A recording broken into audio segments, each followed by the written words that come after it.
Lihatlah bagaimana kaum Ad, kaum Samud, kaum Aikah, dan kaum-kaum terdahulu yang mereka membangkang akan ajakan nabi-nabinya, membangkang akan perintah Allah, yang kemudian Allah pun hancurkan negeri itu sehancur-hancurnya, diratakan dengan bumi. Itu semestinya menjadi sebuah pelajaran bagi kita. Allah Maha Kuasa untuk menghancurkan bangsa yang sekuat apapun, terutama bangsa Bani Israel. Bangsa Bani Israel termasuk bangsa yang memiliki peradaban yang tinggi, mempunyai kekuatan yang full, tetapi dia membangkang akan nabi-nabinya. Dan kaum Bani Israel, banyak di antara mereka yang menghabisi nabi-nabi dan rasulnya, tidak percaya akan dakwah-dakwahnya. Allah hancurkan mereka. Wala ta'luna 'uluwan kabira. Mereka sangat sombong. Orang-orang Bani Israel ini sangat teramat sombong. Saking sombongnya sampai mereka kemudian membunuh nabi-nabi dan rasul yang Allah utus untuk mereka. Nah, kaum Bani Israel ini sering sekali Allah ceritakan dalam Al-Quran, ya.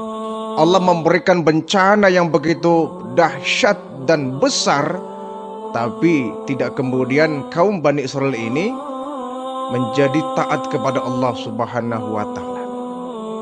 Akan tetapi yang Allah janjikan pasti terjadi, bahwa kaum Bani Israel pasti akan ada akhirnya, pasti akan ada masa hancurnya. Diceritakan bahwa di tengah-tengah komunitas bangsa Bani Israel ini hiduplah seorang yang kaya raya yang bernama Daniel. Dia sudah kaya, soleh, termasuknya orang yang suka membaca kitab Taurat, ya, pengikut agama Nabi Musa. Dia suka dan rajin membaca kitab Taurat. Satu saat dia membaca kitab Taurat, dia terkejut dan kaget. Di dalam Taurat yang dia baca, dia menemukan satu keterangan bahwa bangsa Bani Israel, bangsanya, komunitasnya, kaumnya akan dihancurkan oleh Allah Subhanahu wa Ta'ala. Nah, setelah membaca selesai, kemudian Daniel ini dia bermohon kepada Allah, ya Allah, sesungguhnya Engkau Maha menentukan nasib kami. Kaum Bani Israel akan dihancurkan, ya Allah. Baitul Maqdis akan diruntuhkan, ya Allah. Nah, kemudian dia bertanya, siapa ya Allah orang yang akan memimpin penghancuran tadi? Siapa orangnya yang akan menghancurkan bangsa Bani Israel dan Baitul Maqdis ini? Jadi setelah dia membaca kitab Taurat, dia bertanya kepada Allah. Nah, setelah membaca itu dia tidur. Dalam tidurnya Daniel ini, orang yang kaya raya di kalangan Bani Israel ini, dia bermimpi Allah memberikan jawaban bahwa Bani Israel akan diserang satu saat nanti. Akan tiba satu zaman, satu waktu di mana bangsa Bani Israel akan diserbu, akan diserang dengan pasukan yang gagah berani. Sebagaimana yang Allah firmankan dalam Al-Isra ayat 5. Fa idza jaa wa'du ulahuma basna 'alaikum ibadan lana uli basin sadidin fajasu hilalad diyar. Bahkan wa'dan maf'ula. Bahwa apabila Allah sudah memberikan hukuman kepada bangsa Bani Israel, basna 'alaikum ibadan lana, kami akan bangkitkan kepada mereka hamba-hamba kami yang kuat. Akan kami datangkan kepada mereka bangsa Bani Israel hamba-hambaku yang kuat, ibadah lana, dari hamba-hambaku, uli ba'sing sadidin fajasu hilalad diyar, yang mereka akan menguasai kampung Bani Israel dan mereka merajalela. Bahkan wa'da maf'ula, dan satu saat nanti ketetapan Allah pasti akan terjadi. Dalam mimpinya ini Daniel diberikan tahu oleh Allah, wahai kaum Bani Israel, satu saat nanti kau akan diserang, akan dihancurkan, Baitul Maqdis akan diruntuhkan dengan satu pasukan yang kuat yang dipimpin oleh seorang anak yatim bernama Nebukadnezar. Setelah dia terbangun dari tidurnya, Daniel ini langsung berpikir, Allah memberikan jawaban bahwa Bani Israel ini akan diserang, akan digempur habis-habisan, akan diruntuhkan Baitul Maqdis ini oleh pasukan yang kuat yang dipimpin oleh anak yatim bernama Nebukadnezar. Aku harus cari tahu anak yatim ini. Akhirnya ketika dia bangun tidur, dia membawa perbekalan, membawa harta-harta benda yang banyak, uang yang banyak. Dia berkelana, sampailah dia ke negeri Babilonia. Sampai di negeri Babilonia, dia bertemu dengan seorang raja bernama Sanharib. Sanharib ini raja yang waktu itu jadi penguasa kota Babilonia. Daniel kemudian masuk ke kota itu. Dia minta izin kepada Raja Sanharib, wahai Tuan Raja, saya datang dari tempat yang jauh, datang ke sini mau mencari anak-anak yatim. Mau apa? Saya ingin mengumpulkan anak yatim yang ada di kota Babilonia ini. Saya ingin memberikan mereka santunan. Oh boleh, diizinkan oleh Sanharib. Kemudian Daniel ini mengumpulkan ya bersama pengawal-pengawalnya, dikerahkan ya anak buahnya, ajudannya lah mungkin ya, ajudannya orang-orang kaya. Dikumpulkan ya orang-orang anak yatim sekota Babilonia. Niatnya ingin mencari, ya, mungkin di antara anak yatim yang ada di antara mereka yang bernama Nebukadnezar. Saya ingin tahu. Kumpulkan ratusan anak yatim di situ, makan bersama, diberikan hadiah. Tapi ditanya satu persatu, tidak ada di antara mereka yang bernama Nebukadnezar. Ini kemana nih? Kita nggak menemukan Nebukadnezar. Coba cari, barangkali ada yang tertinggal. Dicari lagi oleh pengawalnya. Kemudian ketika dicari memang ketemu. Ada di samping jalan ada anak kecil sedang tertidur, tikarnya pun kotor, bajunya lusuh. Rupanya dia seperti anak lagi sakit ya. Dia sedang tiduran di pinggir jalan. Ini ada anak kecil siapa ini? Kata pengawal Daniel ini. Dibangunkan. Nak bangun nak, kau di sini sendirian? Iya Tuhan. Kau siapa? Namamu siapa nak?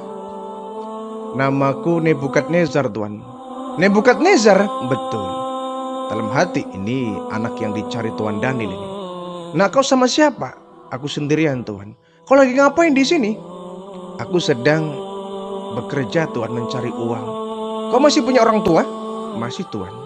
Bapakmu? Bukan. Ibumu? Iya. Tapi ibuku di rumah. Dia juga lagi sakit Tuhan. Saya tiap hari di sini mencari sepercik uang, rezeki untuk bisa menghidupi ibu saya. Kau Nebukadnezar? Betul Tuhan. Ikut saya yuk. Kemana Tuhan? Ayo ikut. Ada orang yang sedang mencarimu. Ada orang yang sedang mencari anak-anak yatim sekota Babilonia. Kau termasuk di antaranya. Ikut saya. Baik Tuhan. Dibawa anak kecil ini, Nebukadnezar ini masih anak-anak ya. Tuan Daniel, kenapa? Ini anak yang Anda cari. Nebukadnezar, betul Tuhan. Nebukadnezar, kau nemu di mana? Tadi waktu saya mencari, saya menemukan ada anak ini sedang tiduran di pinggir jalan. Saya tanya namanya Nebukadnezar. Kata Daniel ini, wahai anakku, kau betul Nebukadnezar? Betul Tuhan.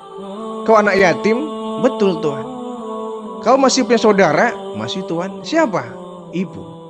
Di mana ibumu? Di rumah Tuhan. Ayo ikut.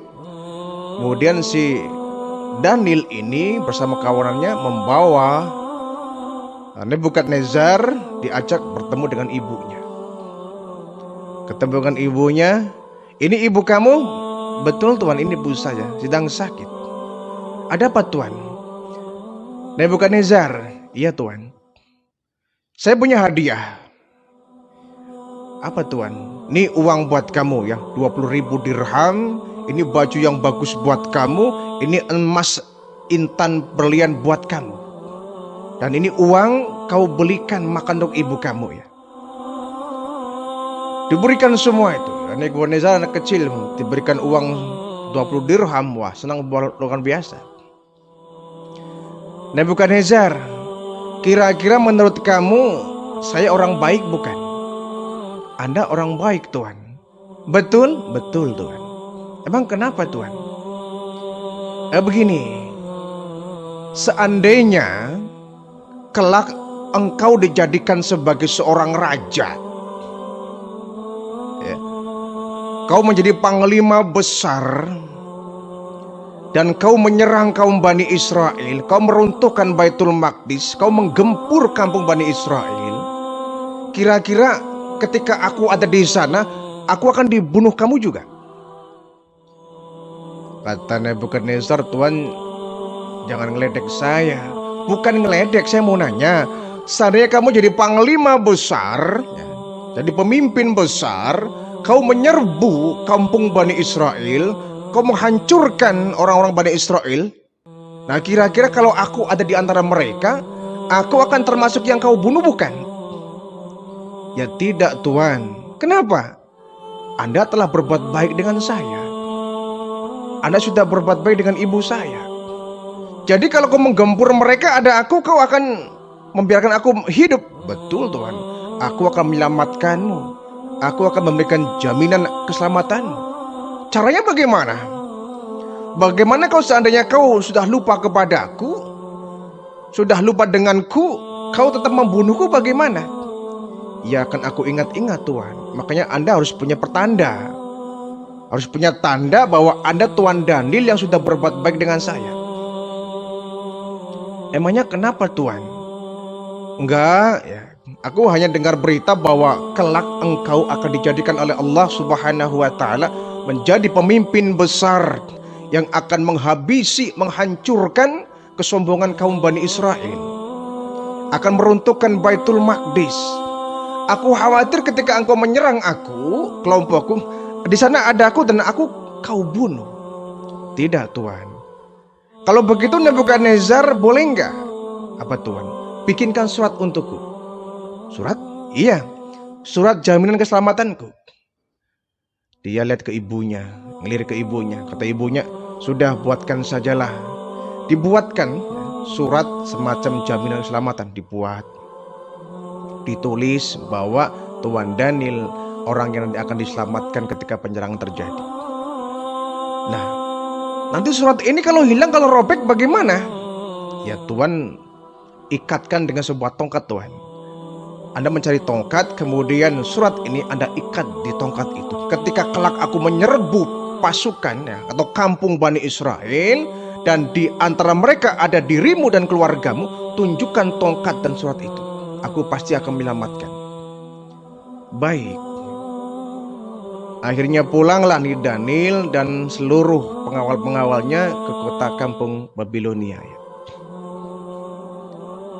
Kemudian memang yang diprediksi adalah benar, bahwa kebiadaban Bani Israel semakin menjadi-jadi. Yang Allah sampaikan ya, bahwa Bani Israel adalah orang-orang yang sombong, kaum yang sombong, kaum yang congkak, kaum yang takabur. Memang terjadi apa adanya. Mereka sangat luar biasa jahatnya. Bahkan kitab Taurat sudah mereka rubah-rubah isinya sesuai dengan selera mereka. Mereka sudah jauh dari agama, sudah jauh dari tuntunan agama Yahudi yang diajarkan Nabi Musa alaihi salam. Mereka jauh dari Allah. Dan mereka sudah melampiaskan berbagai macam nafsu duniawinya ya. Mereka berfoya-foya dan lupa akan menyembah kepada Allah. Ini kaum Bani Israel. Tempat-tempat ibadah yang mestinya mereka muliakan, mereka malah banyak dipakai tempat-tempat bermaksiat. Minuman keras sudah menjadi minuman kebanggaan. Intinya bahwa kaum Bani Israel ketika itu sudah hancur moralnya. Nah kemudian Allah mengirimkan kepada mereka, mengutus seorang nabi, seorang rasul bernama Nabi Yeremia bin Hilka. Nabi Yeremia memang seorang nabi dan rasul yang mungkin di telinga kita agak kurang familiar ya, kurang akrab, karena bukan termasuk 25 nabi rasul yang wajib kita imani. Tetapi Allah Subhanahu wa taala mengutus seorang nabi, seorang rasul, Yeremia alaihi salam, untuk memperingatkan kaum Bani Israel yang sudah hancur moralnya. Satu hari Yeremia ini naik di Kubah Baitul Maqdis ya. Di situ banyak berkumpul orang-orang Bani Israel. Dakwalah ini Nabi Allah Yeremia alaihi salam. Wahai tuan-tuan kaum Bani Israel, aku adalah rasul yang diutus untuk kalian, untuk memperingatkan kalian, bertaubatlah kalian kepada Allah. Tindakan kalian sudah melampaui batas. Kitab suci Taurat sudah kalian rubah-rubah, dan kalian sudah hidup semua kalian sendiri. Kalian sudah jauh dari Allah, sudah jauh dari tuntunan kitab Taurat, sudah tidak mau beribadah kepada Allah. Bertobatlah kalian semua sebelum Allah menghukum kalian. Kalau tidak bertobat kepada Allah, esok lusa pasti akan turun azab kepada kalian. Ini kata Nabi Yeremia alaihissalam. Apa reaksi kaum Bani Israel? Hai Yeremia, kau bicara apa? Azab, azab, azab. Mana mungkin kami akan diazab oleh Allah, kata mereka kaum Bani Israel. Kami kaum yang beriman kepada Allah. Kami kaum yang beriman kepada kenabian Nabi Musa alaihissalam. Kami mengamalkan kitab Taurat. Kami orang yang beriman dan taat kepada Allah. Mana mungkin Allah menghukum kami? Kata Yeremia, kalian dusta. Kalian bilang taat kepada Allah, mana kitab Taurat udah kalian rubah-rubah kok. Tempat ibadah yang harus disucikan kalian jadikan sebagai tempat bermaksiat kok. Kalian sudah lupa kepada Allah. Sudah hidupnya semau kalian sendiri. Taatnya dari mana? Taubatlah kepada Allah. Kalau tidak, Allah akan menurunkan azab kepada kalian.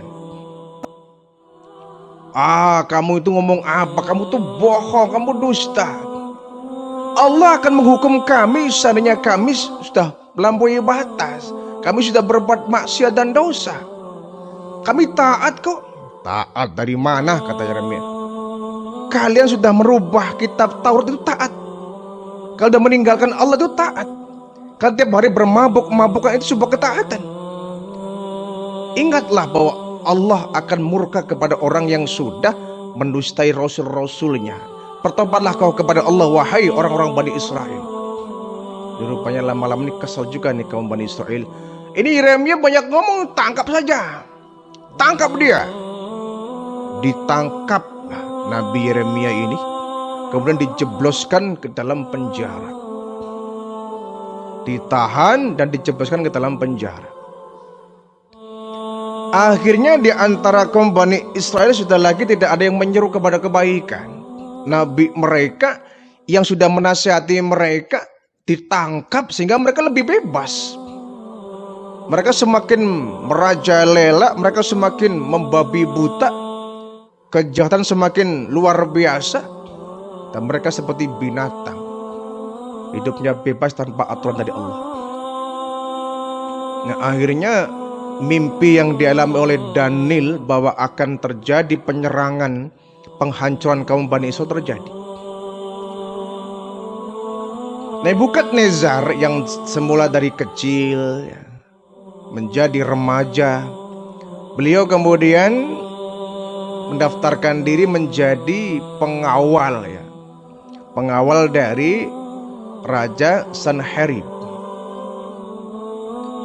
Bekerjalah kemudian Nebukadnezar di istana Sanherib ini sebagai pesuruh sebagai bubut babat rumput, sebagai pembersih lantai istana.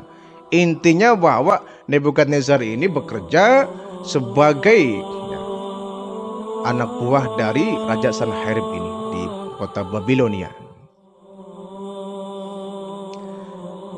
Nah, semakin besar, semakin dewasa, Nebukadnezar semakin cerdas, semakin pintar, cerdas ya. Bahkan dia semakin dewasa, semakin matang berpikirnya. Bahkan Raja Sanherib ini sering sekali meminta pendapat kepada Nebukadnezar tentang bagaimana mengatur istananya. Nebukadnezar dengan kecerdasannya memberikan banyak ide-ide, gagasan-gagasan kepada Raja Sanherib ini. Sampai kemana Raja Sanherib ini pergi, Nebukadnezar pasti diajak. Di samping dia sebagai ajudan raja, dia juga panglima besar. Dia memiliki pasukan yang begitu kuat, ya. Seperti yang Allah sampaikan, ibadalana, dari hamba-hamba Allah yang kuat. Nah, ketika mendengar bahwa di satu kota di Baitul Maqdis itu banyak penyelewengan kaum Bani Israel semakin membabi buta. Mereka semakin seperti hewan, lepas dari hukum Allah. Mereka begitu-begitu jahatnya, ya. Mereka begitu buasnya. Jadi kejahatan begitu merajalela di kota Baitul Maqdis itu, Palestina kalau sekarang, ya. Akhirnya atas perintah Allah Subhanahu wa Ta'ala dan juga atas rekomendasi dari Raja Sanherib untuk menaklukkan Baitul Maqdis, ya, Palestina, yang waktu itu sudah dihuni oleh kaum Bani Israel yang bermoral rusak, berakhlak bejat, sehingga ini perlu ditaklukkan agar mereka kembali kepada Allah Subhanahu wa Ta'ala. Satu hari kemudian Nebukadnezar membawa pasukan yang begitu kuat, ya, atas perintah dari Raja Sanherib. Pasukan yang begitu kuat, gagah berani dengan senjata yang lengkap datang dan menggempur kampung Bani Israel ini, kampung Baitul Maqdis ini di Palestina ini. Digempur habis, ya. Ada yang dibunuh, ada yang ditangkap, ada yang ditahan. Nah, ternyata Daniel yang dulu minta keamanan dan keselamatan sudah meninggal dunia, tinggal keluarganya. Nah, ketika menyerang di kampung Bani Israel ini, Nebukadnezar mencari dulu ada orang bernama Daniel dan keluarganya. Jangan sampai saya bunuh mereka, dicari. Tapi sudah meninggal dunia rupanya hanya keluarganya. Makanya keluarga Daniel kemudian diamankan, ya, dievakuasi.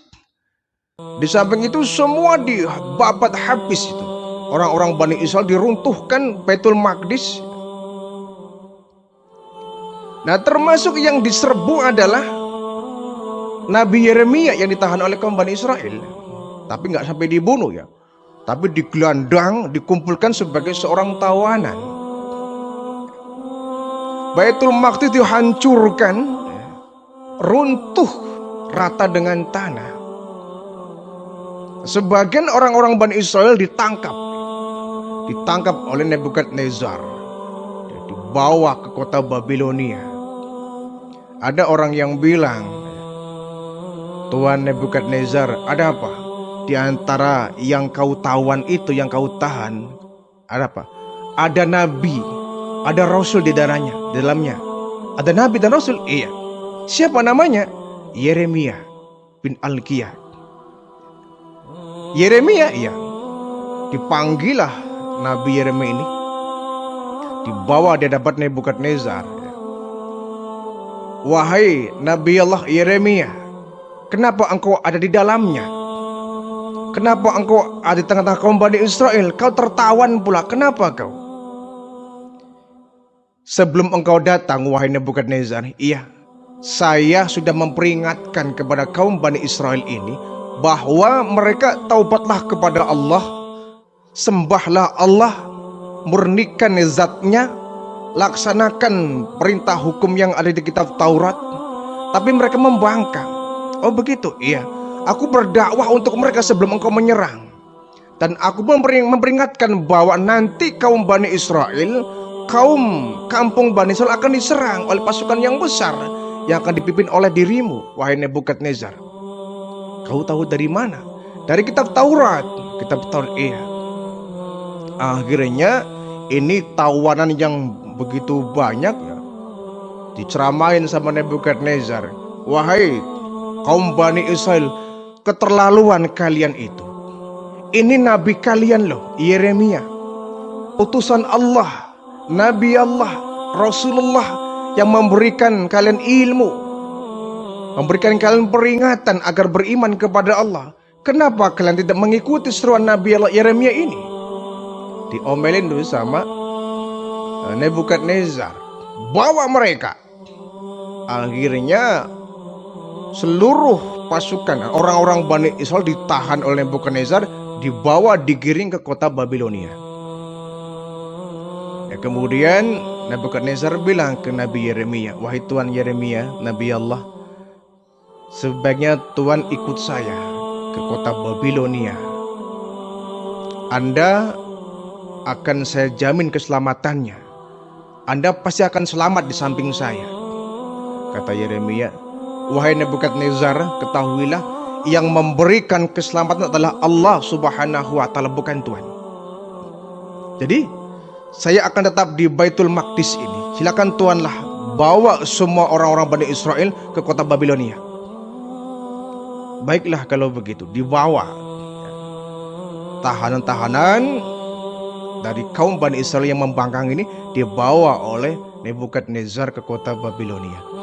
Adapun di Baitul Maqdis ini, kampung Baitul Maqdis ini atau Palestina ya nantinya, Nabi Yeremia tetap bertahan di sana. Dia bertobat kepada Allah ya. Dia menyesali, ya Allah, kenapa semua ini terjadi?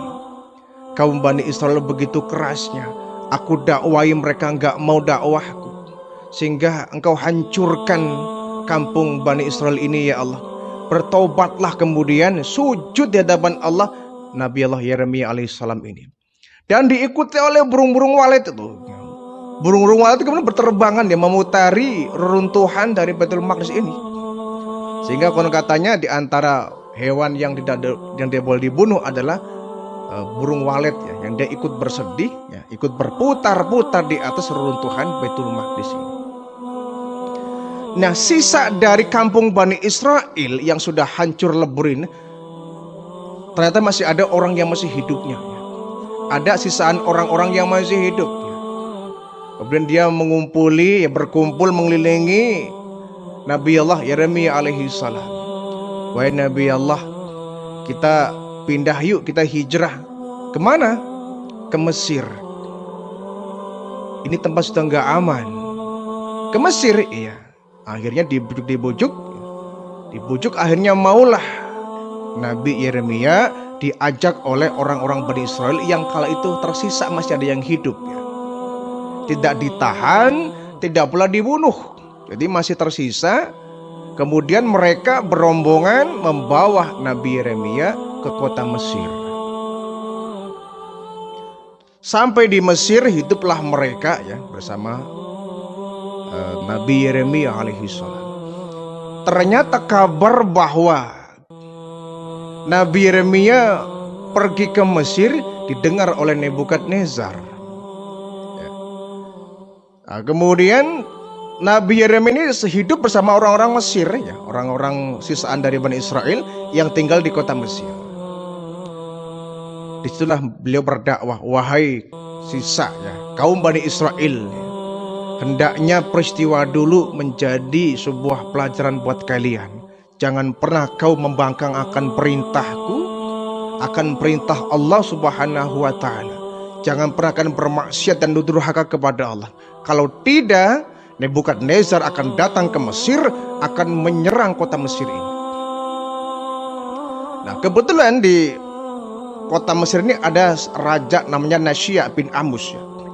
Raja yang hidup di tengah-tengah kota Mesir ini. Tenang Tuan Yeremia, Mesir ini kita punya seorang raja kok, Nasya bin Amus. Dia juga orang yang baik kok. Tuan tinggal di sini dan Tuan akan kami berikan perlindungan. Jangan lupa, yang melindungi bukan kamu. Aku selamat, aku hidup bukan karena Allah yang menjamin hidupku. Iya, kami tahu. tapi tinggallah di sini. Tetapi lagi-lagi nih orang-orang sisaan Bani Israel ini kembali nakal ya. Kembali dia berbuat maksiat, berbuat dosa, mengingkari kitab Taurat ya. Akhirnya Nabi Yeremia kembali menyampaikan peringatan, wahai kaumku, aku sudah bilang peristiwa dulu ya di Baitul Maqdis jangan terulang kembali. Kau jangan bermaksiat. Kau harus taat kepada Allah. Kalau tidak, kau akan diserang oleh pasukan Nebukadnezar. Kau akan mati di sini. Tenang Tuan Yeremia.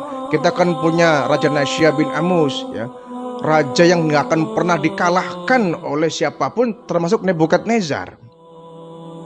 Jangan sombong, kata Nabi Yeremia. Jangan sombong. Nebukadnezar, dia memiliki pasukan yang begitu kuat. Dia juga orang yang taat kepada Allah. Dia punya satu kerajaan yang begitu besar.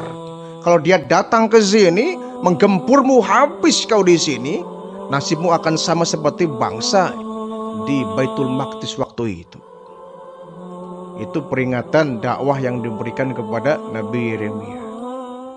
Akhirnya Nabi Yeremia membawa kaumnya ya, ke tepian sungai Nil.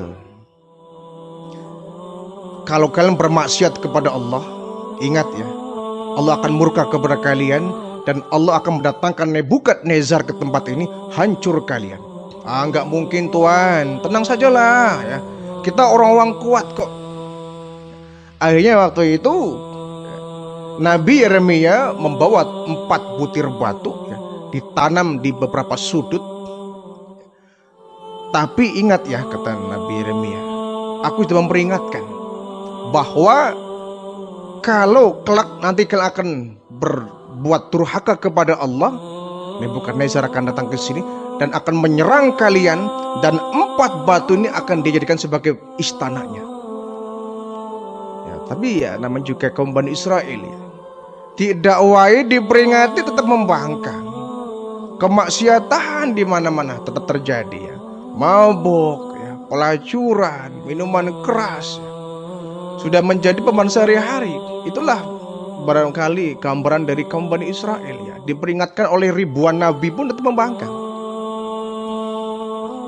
Akhirnya ketika mendengar bahwa Nabi Yeremia ada di tengah-tengah kaum Mesir ya, kota Mesir, Nebukadnezar datang. Nebukadnezar datang membawa pasukan yang begitu kuat. Kemudian terjadilah peperangan yang kedua. Setelah Nebukadnezar perang melawan orang-orang di Baitul Maqdis, kali ini dia berperang melawan kaum Bani Israel di kota Mesir. Karena sudah diperingatkan, lagi-lagi mereka membangkang, bermaksiat. Tapi mereka, kalau Nebukadnezar ke sini kami siap perang kok. Kami siap perang. Kami nggak kalah. Kita punya Raja Nasya bin Amus ya. Dia raja besar, punya tentara yang gagah. Nebukadnezar ke sini, ya kami siap perang, kata orang-orang Mesir. Datanglah Nebukadnezar dengan pasukan yang hebat luar biasa. Peranglah di situ. Perang yang kedua ya setelah peruntuhan Baitul Maqdis itu. Ketika perang selesai, dia mencari Nabi Yeremia nih, Nebukadnezar ini.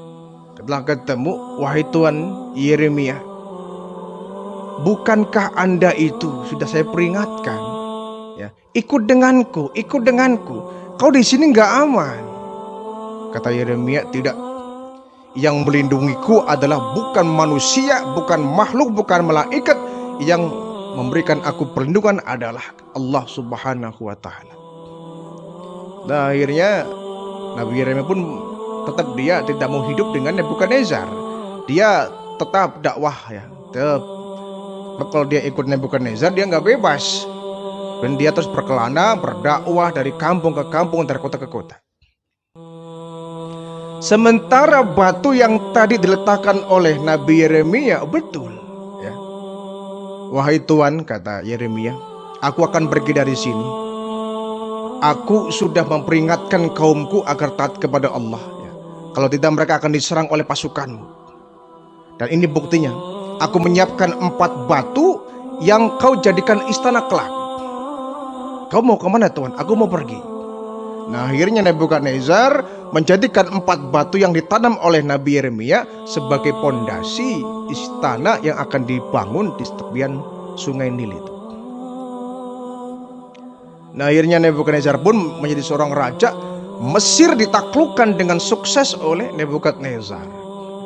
Semua orang Mesir, orang Babilonia, orang Baitul Maqdis di bawah kekuasaan dari Nebukadnezar.